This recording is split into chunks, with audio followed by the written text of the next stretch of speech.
نعم. بسم الله الرحمن الرحيم. الحمد لله رب العالمين والصلاة والسلام على أشرف الأنبياء وإمام المرسلين سيدنا ومولانا محمد وعلى آله وصحبه أجمعين. اللهم فقهنا في الدين وعلمنا التأويل وجعلنا من خيرة أمة سيدنا محمد عليه أفضل الصلاة وأتم التسليم. اللهم لا علم لنا إلا ما علمتنا إنك أنت العليم الحكيم. وصلى الله على سيدنا محمد وعلى آله وصحبه أجمعين.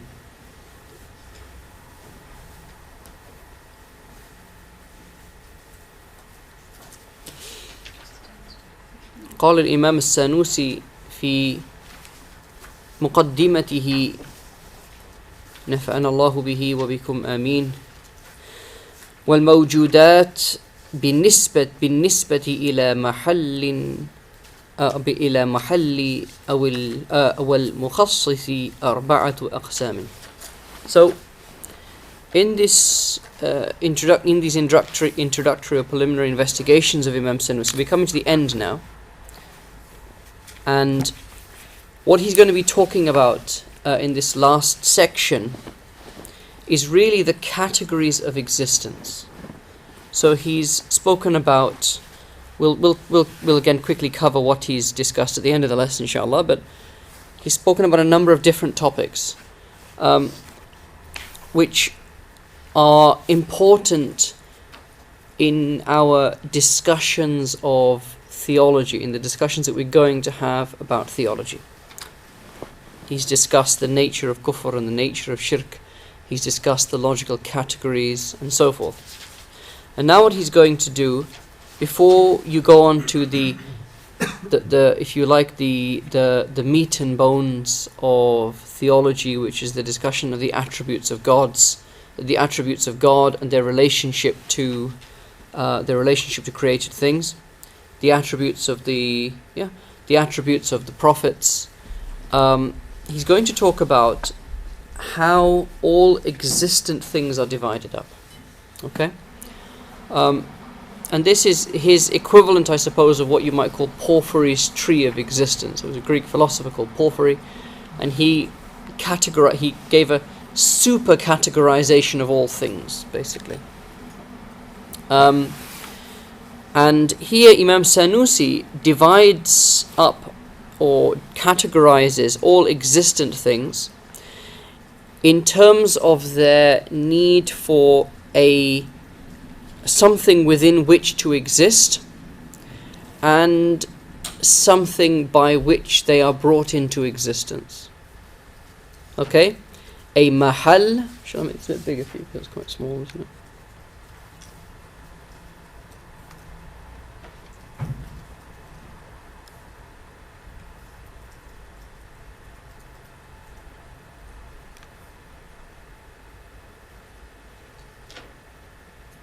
Okay. والموجودات. So he says all existent things بالنسبة إلى المحل والمخصص. Existent things in terms of their relationship to a mahal and a mukhassis are of four types. So the mukhassis, we'll come to the meaning of okay, well, I'll do it now actually. A mukhassis is that which performs the act of specification. A fa'il bit-takhsis. Okay?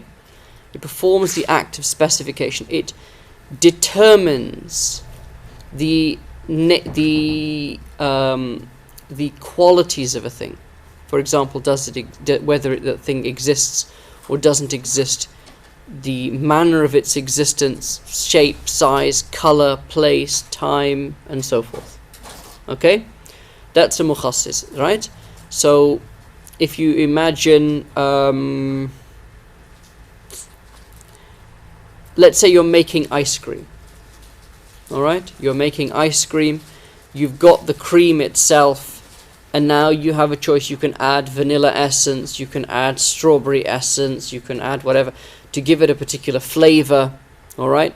You can put more milk or less milk to give it a particular consistency. Okay? And you've got all the options in front of you. So you've got the different types of flavors in front of you, you've got the different things to make it, thicker or thinner or what have you in front of you, and you decide now which ones you're going to use. Are you going to use the vanilla essence? Are you going to use the strawberry essence? What are you doing? You're doing takhsis. You are specifying a particular, of a number of different options. You are specifying one of them. Okay, so you are going to, inverted commas here, bring into existence strawberry ice cream, or you're going to bring into existence vanilla ice cream. You're going to, it's going to be this consistency or that consistency, alright? And of course you may decide to leave it completely and not to bring any of them into existence. Okay, thank you. So you may decide to bring it into existence or not to bring it into existence. That's a mukhassis. Okay? Now, everything in existence either is in need of a mukhassis or not in need of a mukhassis. Okay? It either needs something to both determine whether it is existent or non-existent, and if it's existent, then what its qualities are when it is existent, or it doesn't need that. Alright? Now, clearly, the only thing that doesn't need a mukhassis is Allah. Everything else needs a mukhassis, basically, is the long and the short of it. No problem, sir. And then you talk about a mahal. And a mahal means place. But here we don't mean place, we mean an essence within which to subsist. Okay? Now, a lot of this discussion goes back to various discussions in philosophy and so forth. Can an essence subsist in another essence? Can an attribute subsist in an attribute? Or does an attribute have to subsist in an essence? What does that mean? If you have... Okay, let's go back to the ice cream. So you've got the ice cream. Okay? Can vanilla-ness subsist in the ice cream? No, that's right. Okay, can the ice cream be pink? Yes. Can the ice cream be cold? Yes. Can the pink be cold? Can the pink be cold? Right, that's the discussion. Right, and the answer of the Ahl Sunnah is pink cannot be cold. A thing has to be cold. Okay? So this is the mahal. The to be in need of an essence within which to subsist. Okay? So he says, قسم, there's the four types. قسم غني عن المحل والمخصص وهو ذات مولانا عز وجل. There is a category of existent things that is free from need for an essence within which to subsist and something to bring it into existence, or something to specify it, and that is the essence of God Most High. And I will gonna move on from here to the last one. قسم موجود في المحل ولا يفتقر إلى المخصص. That which is existent in a place, subsists within an essence, but is not in need of an originator or a specifier. وهو صفات الله عز وجل. The attributes, or that is the attributes of God Most High. He makes a little point about this in the commentary. I'll come to that in a minute. I'm trying to make it such that you guys can see the text, which isn't actually the easiest thing to do.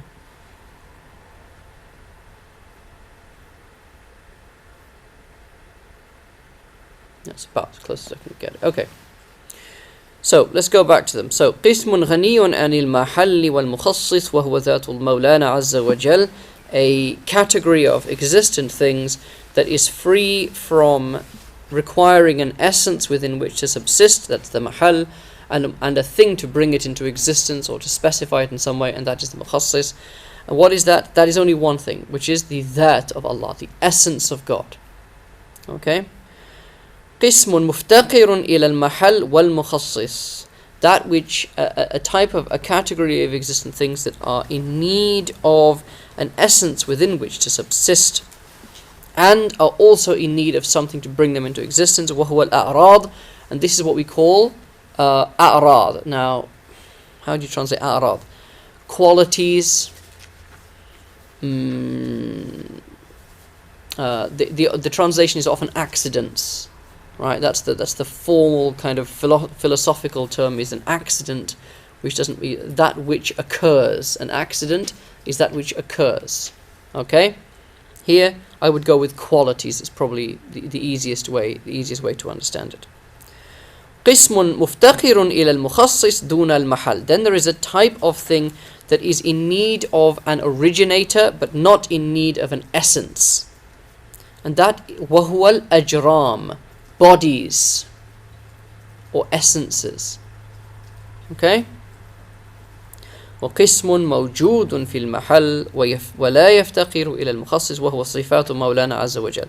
And then he says a category of things that subsists or exists within an essence but is not in need of a originator, and that the attributes of God. Now note that he does not say قسم مفتقر إلى المحل, right? A category of things that are in need of an essence but are not in need of an existentiator.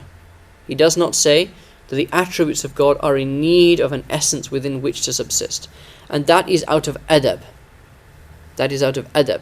Technically, an attribute or a quality cannot exist without an essence within which to exist. There is no such thing as pinkness. There's no such thing as hotness. Right? There's no such thing as coldness. There is something which is cold, something which is hot, something which is pink, something which is ... whatever, yeah? In this case, something that is merciful, something that is compassionate, something that is knowledgeable, something that is powerful. Okay? But can there be power without a thing that is powerful? Just pure power. Right? And the view of the Ahl Sunnah is no. There is something that is powerful. There is an essence within which the quality of power subsists or resides. Okay? So, power is the attribute of a particular thing. Okay? And this is where, for those of you, you've all done theology before, haven't you? Have you all done theology before? Have you done theology before? Oh, right, okay, so this is going to be news to you, but okay.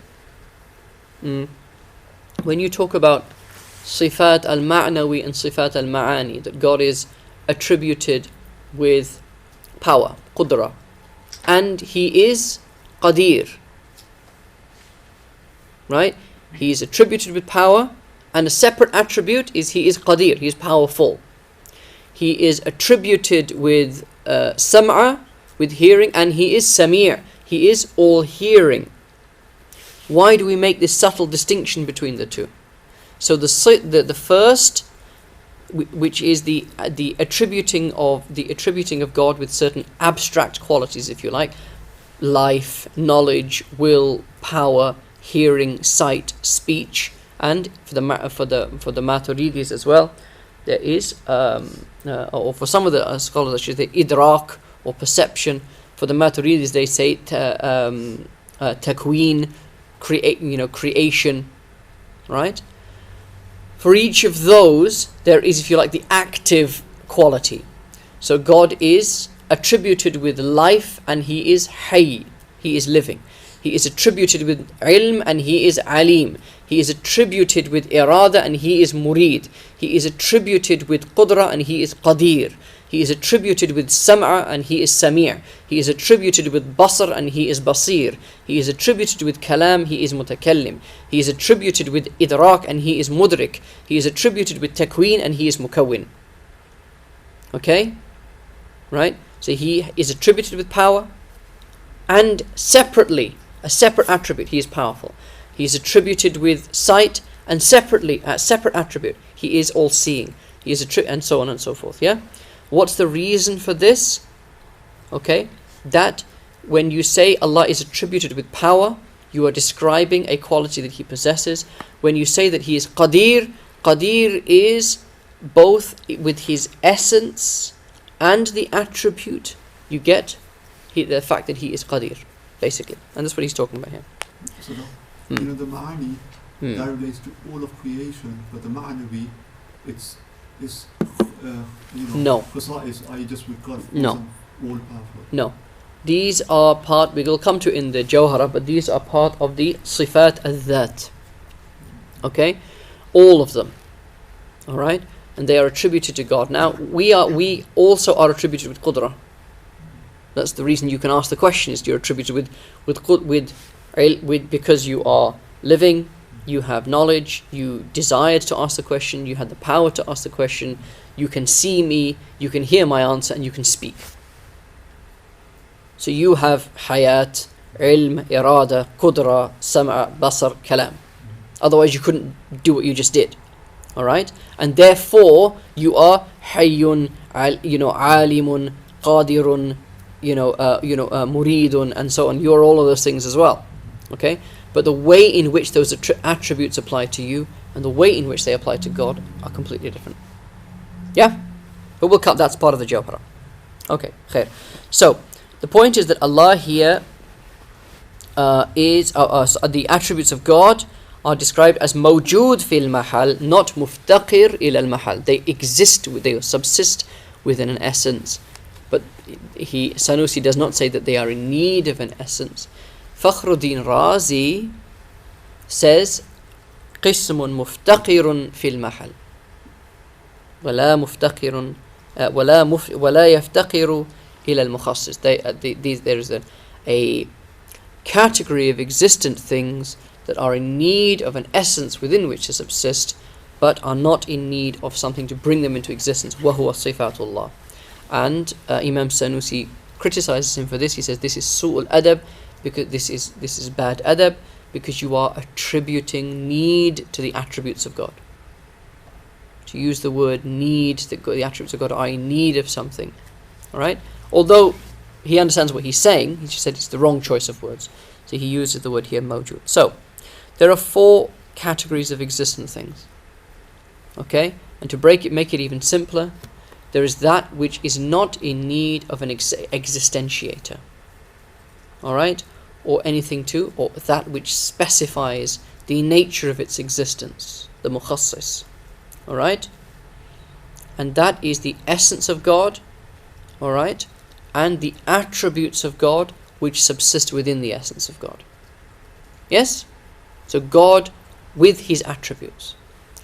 Then there are things that are in need of a mukhassis, that are in need of something to specify them into existence and specify the nature of their existence.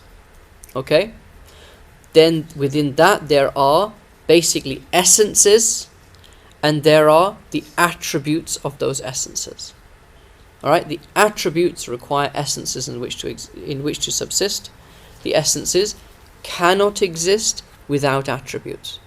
So you cannot have an essence, an attributeless essence, a qualityless essence. Okay? That's the argument that's being made, although that argument has been critiqued. Okay? So for example, what colour is water? What colour is water? It's colourless. So does water exist without an attribute of colour? Now, here's the thing. This is the logical breakdown of existent things. Essences and attributes. Okay? So that and arad. Right? When you have a that with its arad, and you have an essence with its attributes, that thing is a shay. That's a thing. Okay?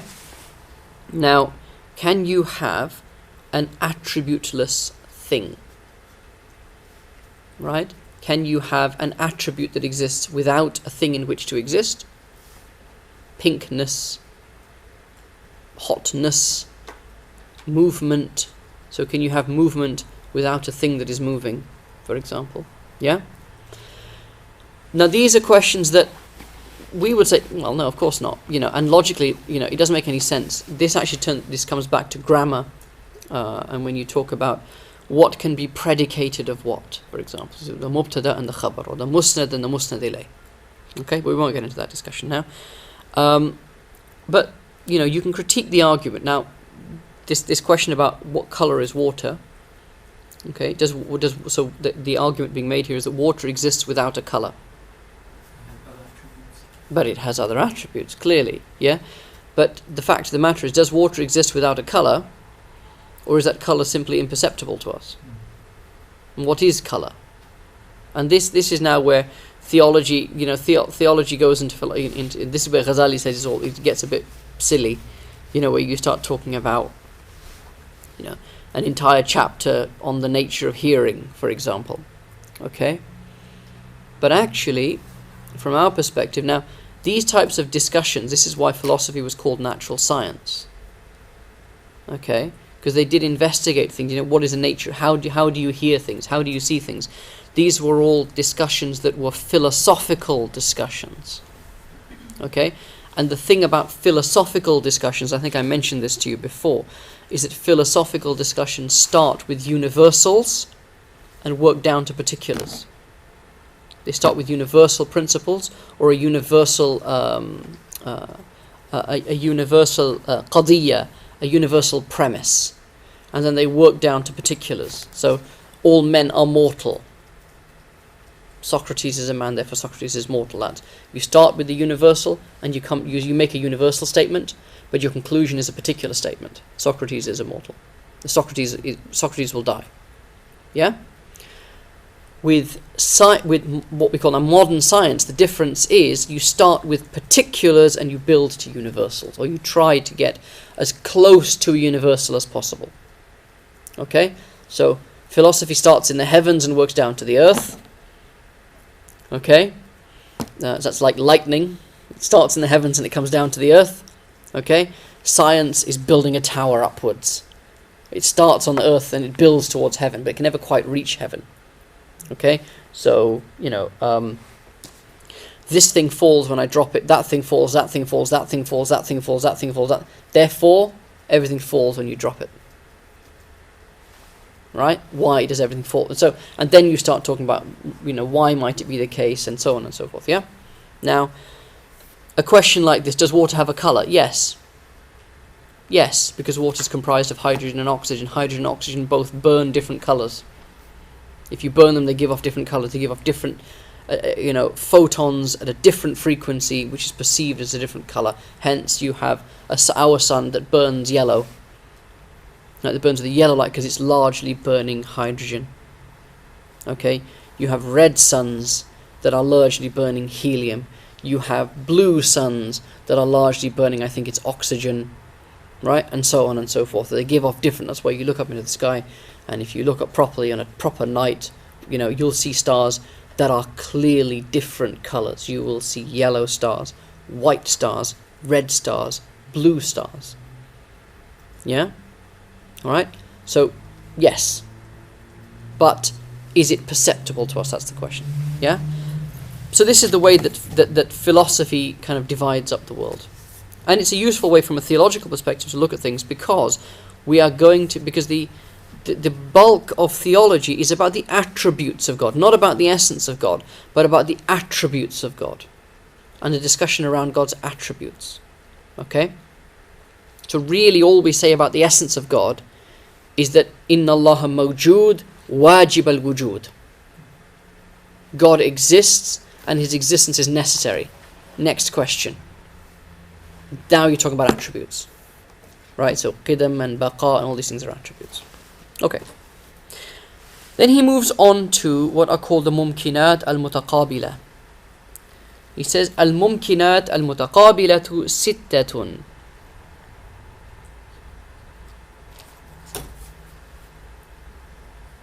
الوجود والعدم والمقادير والصفات والأمكنة والأزمنة والجهة. Okay, So, what is this? These are the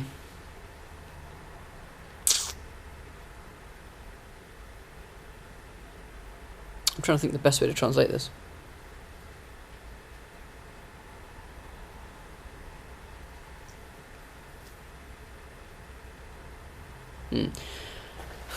Okay, these are, if you like, how does Kant describe this? Where's Khizr? Khizr is the philosophy guy. I think Kant calls them the universal categories. Alright? Existence and non-existence. Extent. Attributes. Time. Place. Direction. Okay? That is to say, everything, every contingent thing that exists has, in some way or other, these 6 qualities, or six necessary features. Okay? So you could just repeat them again, please. Which one? Well, I've got existence, non-existence. Existence and non-existence, that's wujud wal adam. Al-maqadir is extent. Sifat is qualities. Azmina is time. Amkina is place. Jihad is direction. Okay? So, everything that exists, or everything that could possibly exist, either exists or doesn't. Alright? It has a certain extent. Can be this big, can be this big, can be this big, can be this. Certain dimensions. Okay? It has certain qualities. Sifat, attributes, can be, thick, thin, hot, cold, and so forth. It has a certain time in which it exists. It has a certain place in which it exists. And it has a certain direction, or if you like, an orientation from a certain point. It is above you, below you, to your right, to your left, in front of you, behind you. Yeah? Okay? The point of this, of course, is that God, with the exception, God is free from all of these. God is free from all of these things. Right? God and His attributes are free from all of these things.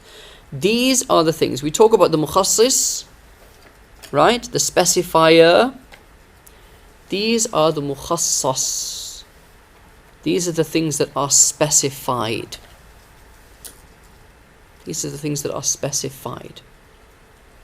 Okay? So anything that that requires, in order for it to exist, requires that it requires a specifier. That specifier, that active agent that brings the thing into existence, will determine whether it exists or not, what its extent is, what its attributes are, the time in which it exists, the place in which it exists, and the jihad, the directionality of the thing, or its relationship to other things that exist. So, take some clay. Alright? Take some clay. And you want to make a bowl. Or, alright, let's take some wool and you want to make a hat.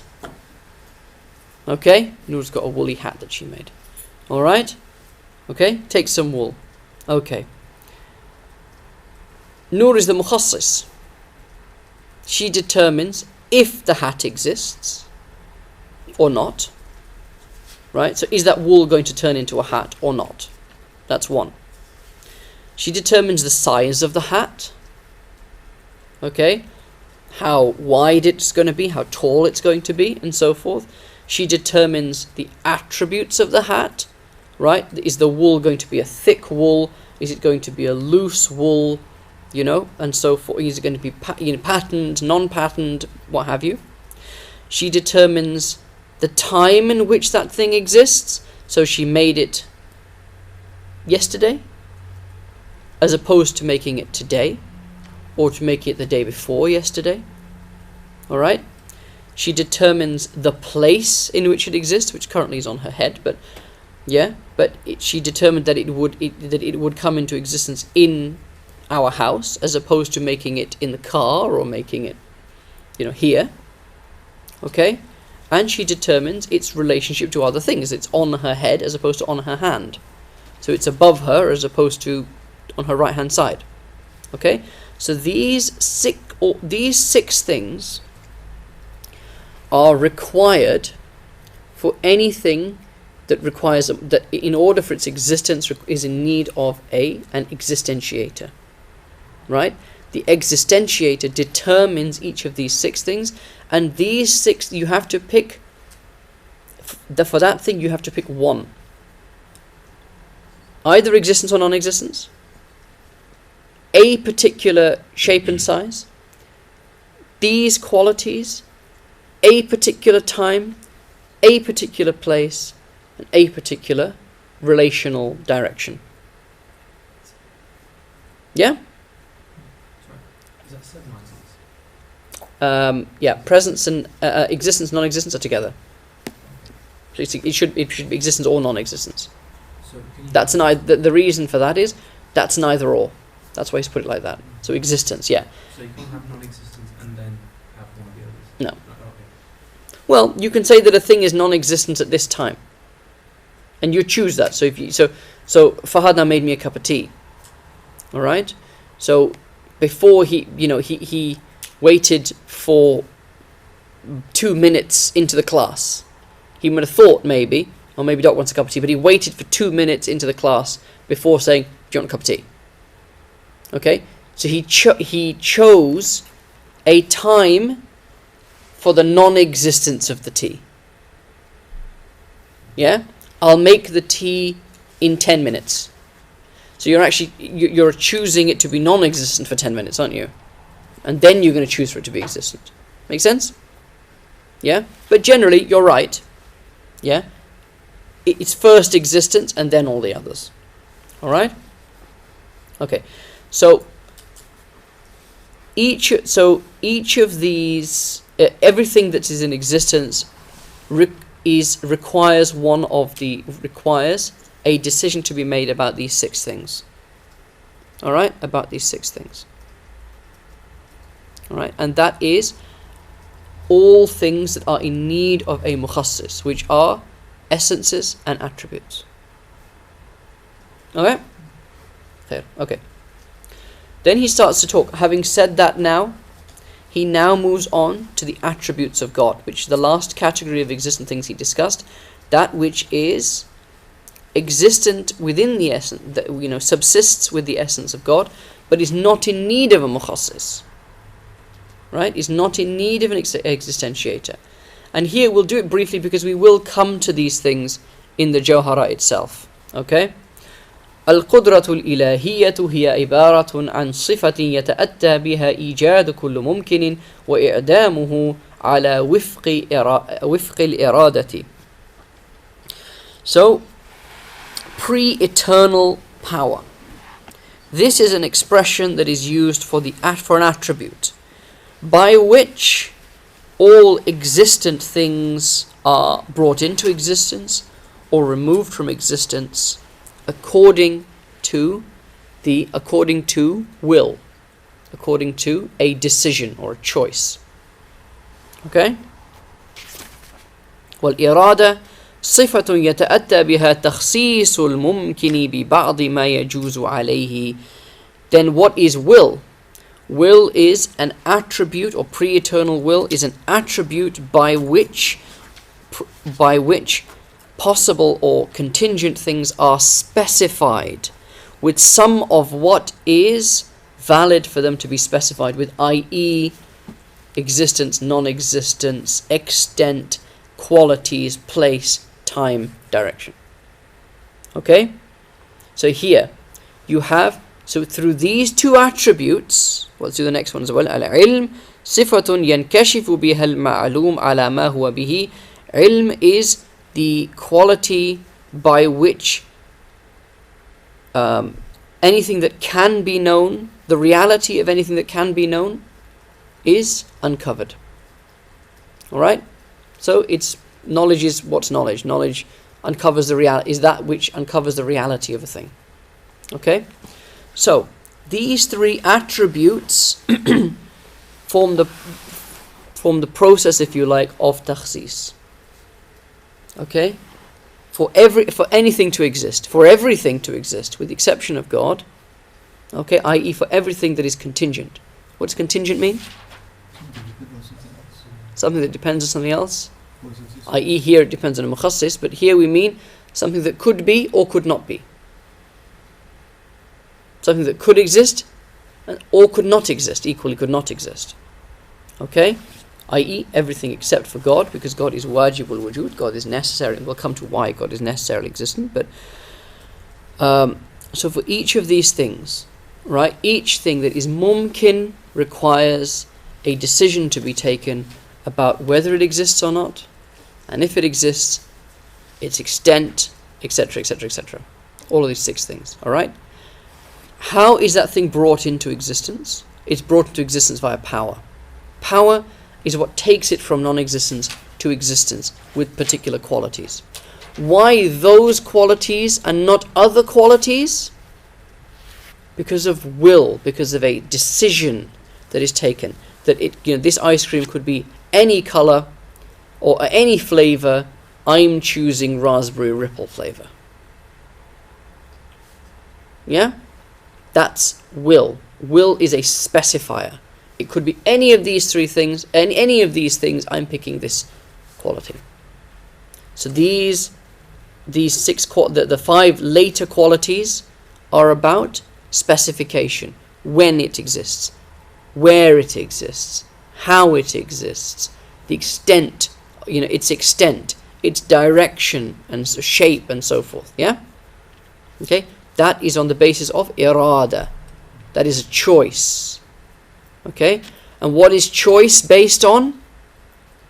Choice is based on your knowledge of the options. Choice is based on your knowledge of the options. Okay? So if you've never dreamed that there could be such a thing as bubblegum flavored ice cream, well, you're not going to choose bubblegum flavored ice cream because you don't know it exists. Yeah? So you have to know about it, choose it, bring it into existence. Knowledge, will, power. Okay? والحياة صفة تصحح لمن قامت به أن يتصف بالإدراك. Life. How do they define life? The quality through by which he said here صفة تصحح لمن قامت به أن يتصف بالإدراك. So if it's a funny way of saying it, but basically what life means is if you are attributed with the quality of life, then you may be attributed with the ability to perceive things. To perceive things. Okay? The Jawhara will tell you that life is, or the commentaries on the Jawhara will tell you that life is that by which all the other attributes exist. So a thing that has knowledge, will, power, has the ability to perceive things and so forth, is considered alive. Right, so from that perspective, a rock is not considered alive, but a worm is considered alive. Okay. والسمع الأزلي صفة ينكشف بها كل موجود على ما هو به انكشافا يباين السواء ضرورة والبصر مثله والإدراك على قول به مثلهما.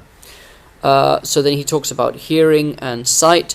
So hearing and sight are attributes that by which is uncovered, by which all existent things are unveiled or revealed in a way that is separate from knowledge. It's a different way of knowing things, if you like, than knowledge. And it is different from يباين سواه siwahu daruratan means effectively it's not like the hearing of anything else, right? So it doesn't require an ear, it doesn't require an auditory nerve, and it doesn't require sound waves and so forth. Yeah. You know when you say that it's a separate way of knowing things, Yeah. but isn't it linked to knowledge anyway? That God already knows. It's clearly linked to knowledge, and it's a long and interesting investigation as to what is the difference between, hearing something and knowing that thing has made a sound, for example. Yeah.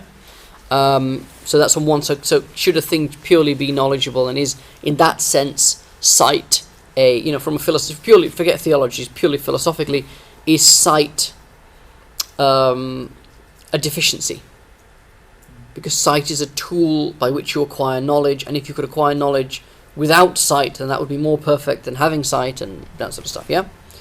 And if it is more perfect to have both knowledge as well as sight and hearing, then what about smelling, and what about feeling and tasting, and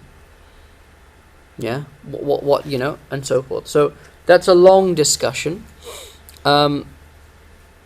This is where when we talk about Ghazali, if you remember when in the Ihya, he spoke about the fact that revelation, intellection, and spiritual experience are mutually supportive and mutually protective.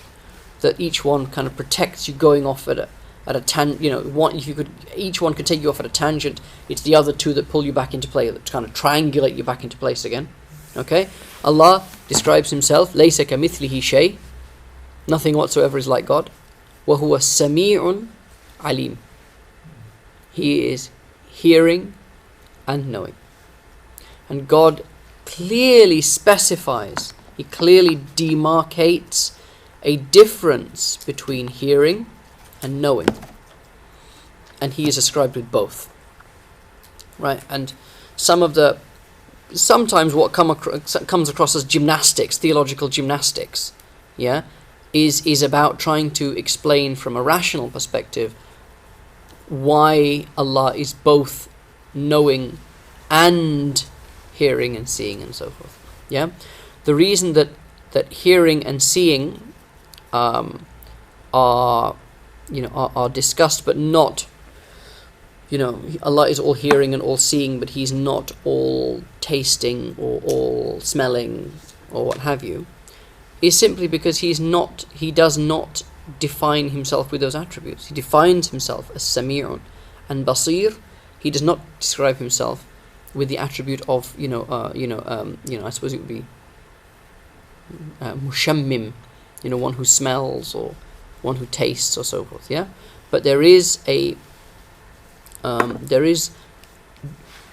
discussion around this about what comes next, which is idrak, and idrak is encompasses every other form of perception.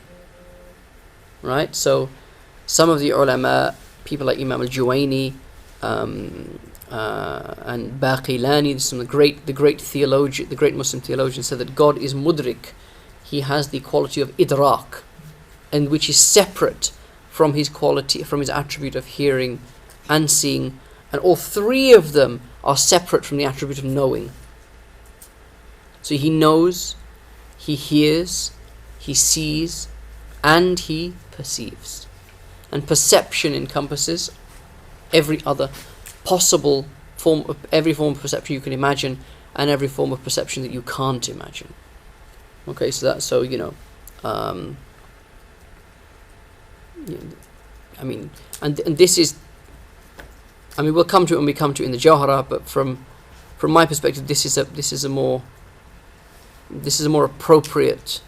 It's more appropriate in the sense that, what do you mean by hearing? I mean, hearing is basically vibrations. That it's rarefactions and compressions. Hearing is sound is the displacement of molecules. Yeah, and in that sense, in the sense of displacement of molecules, no real difference between that and and a vibration. Right. So everything vibrates. Right. Atoms are vibrate. Everything vibrates at a natural frequency. All right. The vibrations that we perceive, we call hearing. We call hearing. So there is a discussion about the nature of sound, yeah, and what is, if God perceives, if God hears, but doesn't perceive vibrations, is that a deficiency? Given that they are actually the same thing, they're actually the same thing. So anyway, but it's a classical discussion. The point is, laysa kamithlihi shay. That's the key. That the manner in which God does it, we can talk about vibrations and stuff as much as we like, the manner in which God does these things is utterly unknown to us, utterly inconceivable to us. We'll come to it as we do God's attributes. And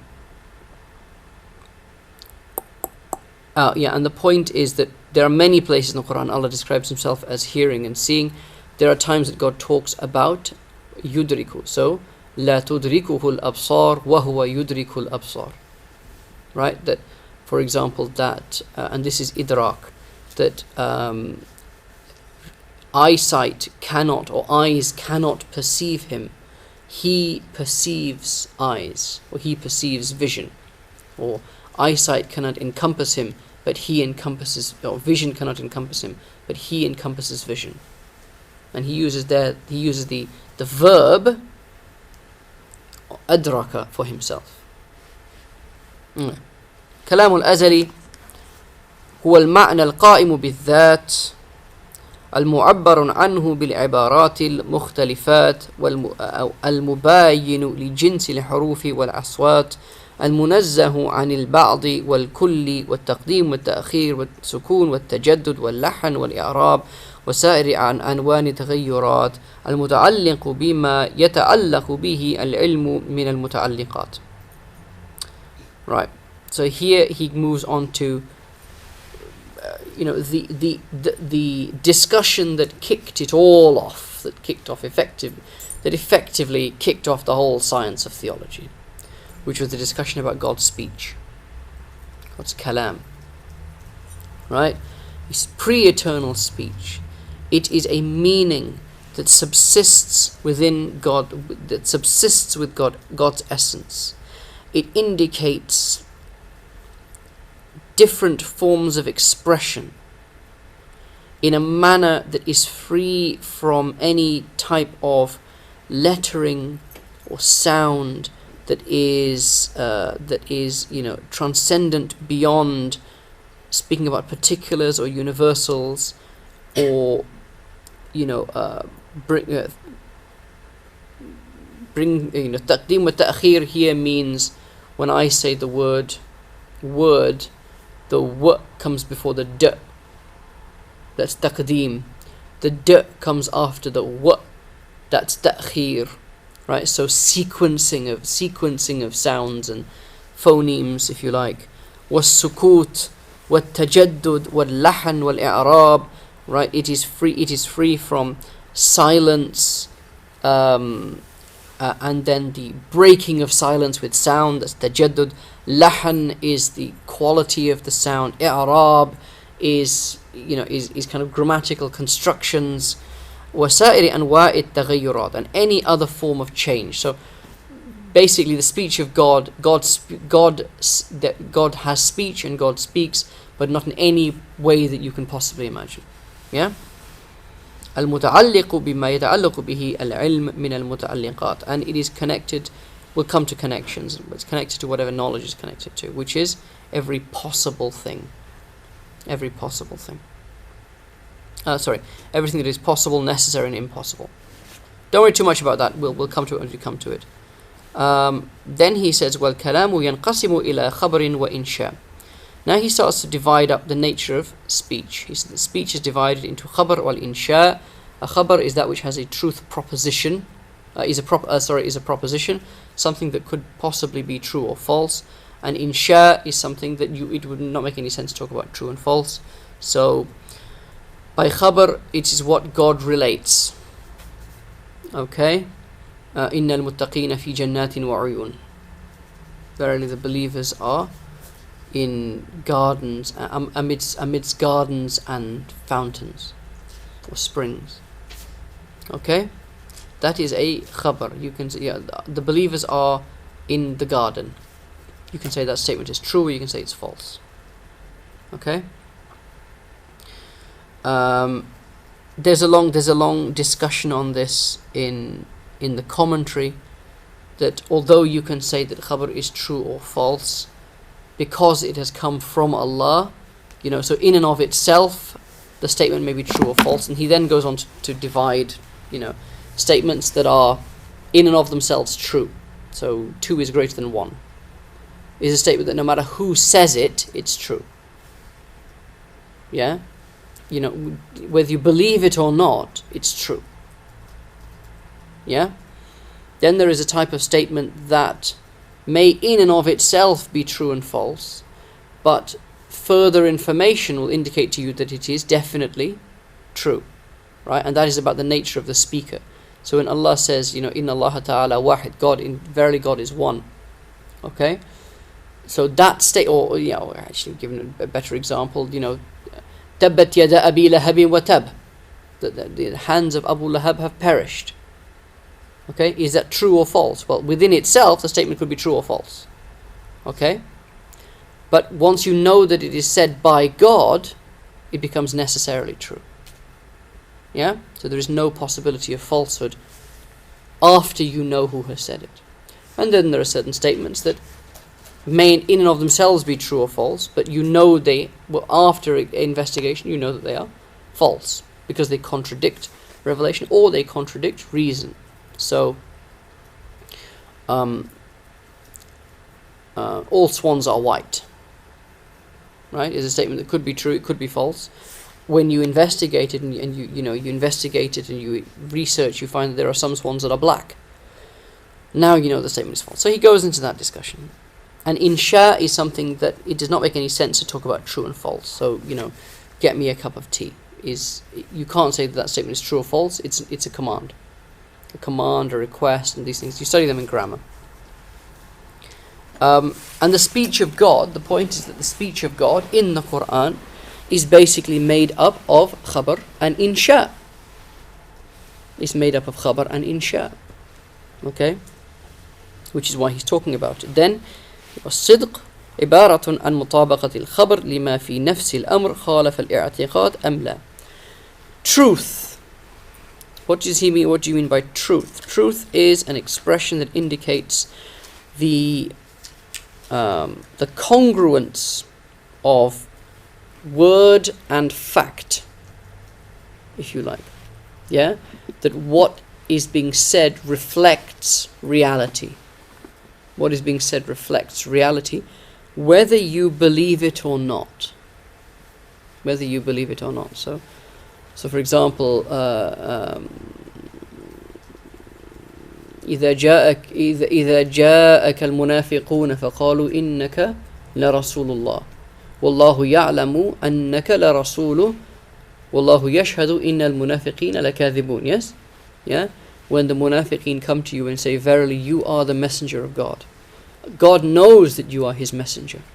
And God bears witness that the munafiqeen are liars. Okay? So, what would we say here? إِنَّكَ لَرَسُولُ اللَّهِ, you are the messenger of God, is a true statement, whether you believe the statement or you don't believe it. The statement is true. Okay? Whether the person saying it believes it or not. Well, kadhib and falsehood, adm, is the opposite of this. It is the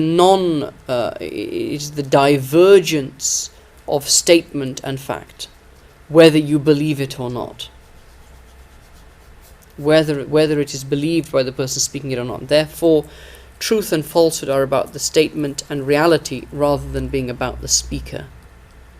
Rather than being about whether the one who says it believes it or not. Okay? Amana حفظ جميع الجوارح الظاهرة والباطنة من التلبس بمنهي عنه نهي تحريم أو كراهة. Amana, trustworthiness, is the protection of all the of all the parts, if you like, of that person, outward and inward, from falling into what is prohibited, whether it is prohibited by whether it is definitively prohibited or merely disliked. Okay, this is an attribute of the prophets, right? So he's just giving the definition of it, right? And khiyana is the opposite of this. Khiyana is to contravene, to fall into what is prohibited. وَبِاللَّهِ التَّوْفِيقِ. And this is the end of the work. He asks Allah for tawfiq, and we ask Allah for tawfiq. This is just a quick introduction.